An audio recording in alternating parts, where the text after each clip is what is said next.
साथियों, जय हिंद, जय भारत, जय छत्तीसगढ़। जैसे कि आप सभी जानते हैं, आरक्षण के विषय पर हम लगातार वीडियोस बना रहे हैं, साथ ही साथ ट्राइबल समाज को अवेयर करने की कोशिश कर रहे हैं। साथियों, जैसे ही 11 तारीख को जो है कहना चाहिए पीएससी ने अपना रिजल्ट जारी किया है, लोगों में बहुत उत्साह है। लेकिन वो उत्साह क्यों है, आखिर उनको 32% कैसे मिला, इस संघर्ष को आप मत भूलिए। साथियों, यदि मेरी एसएलपी सबसे पहले, इस राज्य का सबसे पहला एसएलपी यदि मैं एसएलपी नहीं लगाता तो शायद आज ये स्थिति नहीं आती। तो मेरा ये कहना है कि मैं आप बखान नहीं कर रहा हूँ अपना, लेकिन मैं आप लोगों को बताना चाह रहा हूँ कि इसको संघर्ष में, मतलब 20% से 32 लाने में कितना संघर्ष लगा है, उसको आपको समझना होगा। और साथ ही साथ जैसे हम बहुत लोग पूछते थे कि वो जो है, जो लोग 2012 से नौकरी कर लिए और अभी जो है इतने 10 साल जो नौकरी के, वो लोग क्यों साथ नहीं आ रहा है, क्यों सहयोग नहीं कर रहे हैं। तो अब ये सोचना पड़ेगा। देखिए, मैं बताना चाहूँगा 19 सितंबर से जैसे ही ये खारिज हुआ था, उसके बाद हम अपनी याचिका लगाए। उसके बाद जो है सर, मेडिकल में जब 20% पे प्रवेश ले रहे थे तो मैंने 2 बार नोटिस करवाया, हाई कोर्ट के माध्यम से कराया, सुप्रीम कोर्ट के माध्यम से नोटिस करवाया सरकार को, मतलब नोटिस जारी कराया कि गलत कर रहे हैं करके। उसके बाद भी सरकार जो धड़ल्ले से 20% के आधार पर मेडिकल के छात्रों को नुकसान पहुँचाया। उसके बाद समय बीतता गया, सरकार जो है अपनी मनमानी करती रही, वो देखता रहा कि हम इसी तरह से करेंगे। और बहुत सारी भर्तियां हो चुकी थी, याद रखिएगा, क्योंकि सत्र शुरू हो गया था तो बहुत सारे जो है वो 32 के आधार पर हो चुका था, लेकिन मेडिकल जो भर्ती था वो फंस गया था बीच में, तो उसमें जो 20% के आधार पर हुआ। और उसके बाद बीच में हमने, चाहे जुलाई में हो चाहे अप्रैल में हो, हमने कोशिश ये किया, अर्जेंट हियरिंग भी हमने कराई, लेकिन सरकार उस समय जो है बार बार बचती रही। वो कहता था, एक बार जब प्रेस तो बोला कि मेरे आधा घंटे बोलने के चाहिए। उसके बाद वो बोला कि भाई हमको जो है और समय दे दीजिए। उसका सुनवाई के लिए वो 18 जुलाई तक का समय मांग चुका था। जब 18 जुलाई तक का समय मांगा तो हमने पूरे प्रदेश में इस मैसेज को फैलाया, वीडियो बनाया, मैसेज किया, ऑडियो शेयर किया। उसको पूरे यूट्यूबर ने, जनरल के लोगों ने भी इसको खूब शेयर किया, क्योंकि सब लोग इस एक मत में थे कि भाई वैकेंसी आनी चाहिए। और सरकार मजबूर हुई और 1 मई से जो है वो अंतरिम राहत लेने गई, जिसमें अंतरिम राहत मिला भी। और वो जो अभी जितनी भी भर्तियाँ हो रही है वो केवल आरटीओ मैसेज और लगातार सामाजिक मैसेज, और हमारा जो मैसेज, उसी के कारण ये सारा चीज़ हुआ। और सरकार मजबूर हुई और पूरे प्रदेश की युवा जो है इन मैसेजों को बहुत ज़्यादा शेयर भी किए। इस वजह से सारे यूट्यूबर ने भी शेयर किया, तो सरकार एक बैकफुट में आई और ये हुआ। लेकिन साथियों, बताना चाहूँगा, इसके पहले ना किसी यूट्यूबर ने, ना ही किसी भी इस प्रदेश के किसी भी संगठन ने बोलने की हिम्मत नहीं जुटाई। आज जो है सारी चीज़ हो रहा है, तो लोगों को इस संघर्ष को याद रखना चाहिए। और अब वो लोग क्या करेंगे, क्या वो लोग भी जो पहले जो लोग चुपचाप थे, जो सहयोग नहीं कर रहे थे, ना आर्थिक सहयोग कर रहे थे, ना मैसेज शेयर कर रहे थे, ना समाज के लोगों में अवेयरनेस ला रहे थे, ना लोगों को बता रहे थे कि भैया कौन से किसके साथ हम काम करें तो ये आरक्षण बचे।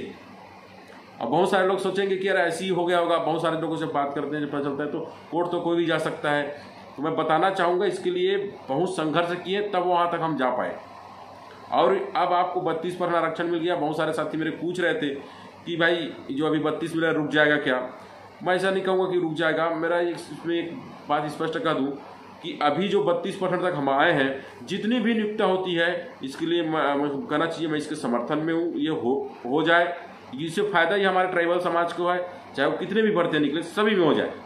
लेकिन क्या अब जो ऐसे युवा लोग हैं, जो लोग नौकरी पा चुके हैं और ये नौकरी पाने वाले हैं जब तक कि अंतरिम राहत है, तो क्या वो अब केवल अपना 32 लेके बाद में जो है सहयोग करेंगे कि नहीं करेंगे, कि वो भी जो है कहना चाहिए असहयोग दिखाएंगे इस आरक्षण बचाओ मुहिम में। क्योंकि हम जो कह रहे हैं 50 के भीतर 32/12 की जो हम बात कर रहे हैं, आरक्षण की 32/12/6 की, जब तक इस मुहिम में आप लोग नहीं जुड़ोगे, जब तक आप सहयोग नहीं करोगे, तो आप लोग भी उन्हीं श्रेणी में आ जाओगे कि भाई हमको अपना फायदा मिल गया, अब जिसका समाज में जिसको मिलना है मिले, नहीं मिलना मिले, हमको संघर्ष नहीं करेंगे। क्योंकि ये जो आपको मिला है, याद रखिए, हमने संघर्ष किया तब आपको मिला है। और इस बात भी हम इस दावे के साथ कह सकते हैं, क्योंकि हमारी एसएलपी लगने के बाद एक रास्ता खुला, तब चाहे कर्मचारी संगठन हो, चाहे सर्विस हो, उसके बाद लाइन से सब लोग गए। याद रखना, सरकार की स्थिति प्रतिवादी की थी, सरकार पहले नहीं गई थी, सरकार 2 महीने बाद गई थी इसमें। इस बात को मैं कहना चाहता हूँ, युवा साथी याद रखें, इस संघर्ष को याद रखें। और साथ ही साथ उन लोगों का भी मैं धन्यवाद करना चाहूँगा जिन लोगों ने चाहे छोटा ही सहयोग किया, जैसा भी किया, लेकिन उन्होंने सहयोग किया और इसके दम पे ये केस लगा। और सबसे पहले तो मैं ये भी कहना चाहूँगा कि इस केस को जब हम लगाए उस समय हमको उधारी पैसा लेके मैं लगाया इसको, और ये मैं ये नहीं कहा चाहता कि मैं किसी पे मतलब एहसान किया, मैं अपनी सामाजिक जिम्मेदारी समझकर ये केस लगाया, क्योंकि मैं प्रदेश का छात्र संगठन का अध्यक्ष होने के नाते मुझे ये चीज़ बर्दाश्त नहीं हुई कि हमारे समाज के लोगों को जो है इस तरह से जो है ये सरकार जो है कुचल के आगे बढ़े। लेकिन एक बात और बताना चाहूँगा साथियों, मैंने लगातार नोटिस करवाया मेडिकल के कहना चाहिए विद्यार्थियों के द्वारा, जब मुझे बताया गया कि उनका नहीं हो रहा है, 20% पे ले रहे हैं। पीजी का एक छात्र आया था इधर सरगुजा तरफ का, लेकिन कहीं ना कहीं जब उनका भी प्रवेश हो गया, उनके 20% उसका प्रवेश हो गया, उसके बाद वो भी शांत बैठ गए। और जो कहना चाहिए जो इनके पालक थे, जो इसके जो यूजी वाले कहना चाहिए, जो फर्स्ट ईयर प्रीवियस वाले थे, इनके पालकों ने और इन विद्यार्थियों ने भी कोई साथ नहीं दिया, इन विद्यार्थियों ने भी कोई साथ नहीं दिया। यदि ये लोग उस समय भी साथ देते तो हम कहीं ना कहीं हम 32 इस मेडिकल पे भी हम चलवा सकते थे। हम मजबूर कर देते सरकार को कि ये 32 पे ले इनको, लेकिन मेडिकल के छात्र हमारा सहयोग नहीं किया। वो लोग अपना अलग से लगाने गए, जो बरवार का तो वैसे हो गया था, उस पर आया था एक डिसीजन कि भाई विधि के रास्ते खुले हुए, उनका डिसीजन मतलब एक निर्णय आया था। लेकिन उसके बाद भी जो और लोग गए हैं, चाहे इसमें मैं एक देखा था प्रगति ठाकुर और बहुत सारे जो लोग गए हैं, ये लोग जो है हमारे साथ आए, लेकिन इनको पता नहीं इनका कौन, ये लोग जो है अपने फिर से चले गए, मतलब अपने अपने से गए। इसी कारण जो है इनका केस लटक गया। अब आप सोचिए कि मेडिकल का सीट, पुराना सीट इनको मिल सकता है क्या? पॉसिबल ही नहीं है। उसी सत्र में यदि मिलता है मेडिकल सीट तब आपको फायदा था। अब उसमें क्या होगा? उसमें अब स्वाभाविक सी बात है, सुप्रीम कोर्ट भी इसको शायद ना दिला पाए, अब दिला ही नहीं पाएगा।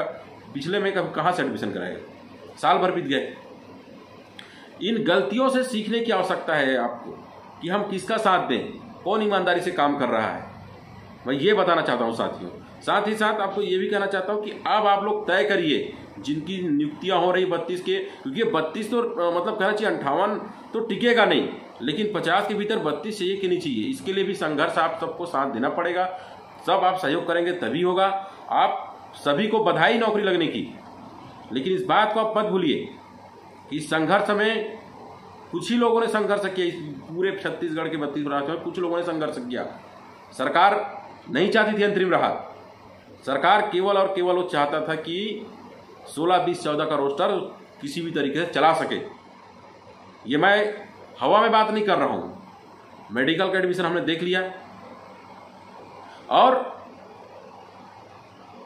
अभी जो मेडिकल का प्रवेश होने वाला है, जो व्यावसायिक पाठ्यक्रम का प्रवेश होने वाला है, उसमें भी राज्य सरकार ने आरक्षण प्रतिशत का उल्लेख ही नहीं किया है।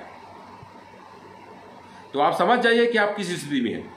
नौकरियों के लिए तो अंतरिम राहत हो गई, लेकिन शिक्षा में अंतरिम राहत नहीं हुई है। तो अब क्या मेडिकल के जो छात्र हैं, जो क्या व्यावसायिक पाठ्यक्रम, कोई भी व्यावसायिक पाठ्यक्रम, क्या अब आप लोग साथ आओगे? क्या आप लोग आर्थिक सहयोग करोगे? क्या आप लोग जो है ज़्यादा से ज़्यादा वीडियो शेयर करोगे, अपने लोगों को अवेयर करोगे? ये प्रश्न बनता है साथियों। यदि आप लोग ये काम नहीं करोगे तो आप समझ जाइए, चाहे कर्मचारी संगठन हो, चाहे सर्वोदय समाज संगठन हो, इन संगठनों ने क्या किया? केवल और केवल अंतरिम राहत मिलने के बाद अपना बिल वाउचर लोगों को दिखा रहे, देखो हमने इतना खर्चा किया, हमने इतना खर्चा किया। उस खर्चा भर किए, वकील को पैसा भर दिया, लेकिन उसमें जो काम करना चाहिए लगातार, वो काम किए कि नहीं किए? ये लोग जितने भी समाज में कुछ भी गुमराह कर ले, बोल लें, लेकिन पूरे प्रदेश के लोग जान गए कि यदि हम लोग अपना ऑडियो मैसेज कहें, चाहे हमारा वीडियो मैसेज कहें, यदि हम जो है 18 जुलाई को जो डेट लिए 24 अप्रैल की जो सुनवाई के बाद, तो यदि हम इन लोगों को नहीं बताते कि सरकार जो है लगातार समय पे समय मांगकर केवल नाटक कर रही है, तो ये नहीं होता। तो साथियों, आप सभी जाग जाइए, क्योंकि यदि आप नहीं जागोगे, यदि आप लोग सहयोग नहीं करोगे, तो ये 32% तो रेगुलर चलेगा नहीं चलेगा, मैं स्पष्ट कर देता हूँ। क्योंकि इसके लिए अभी लड़ाई बची हुई है, इसके लिए संघर्ष बचा हुआ है। यह देखना होगा कि जो अभी नए जो जो अभ्यर्थी लोग हैं, जो आदि समाज के लोग हैं, वो 32% आरक्षण बचाओ मुहिम में साथ आते हैं कि नहीं आते हैं, वो हमारे समाज में अवेयरनेस लाते हैं कि नहीं लाते हैं, या ये लोग भी जो पिछले तरह जो कहना चाहिए 10 साल तक जो नौकरी में आ गए थे, मैं सभी को तो नहीं कहूँगा, बहुत सारे लोगों ने सहयोग किया तभी तो आगे बढ़ा, लेकिन उनकी संख्या बहुत कम थी। क्या अब आप लोग साथ आएंगे 32% आरक्षण बचाओ मुहिम में? ये मेरा आपसे प्रश्न रहेगा, और लगातार इसलिए भी रहेगा क्योंकि आज जो आप 32% आरक्षण पा रहे हो, ये मैं दावे के साथ कहता हूं, और मुझे बताने की जरूरत नहीं है कि क्यों आप पा रहे हो। धन्यवाद सर।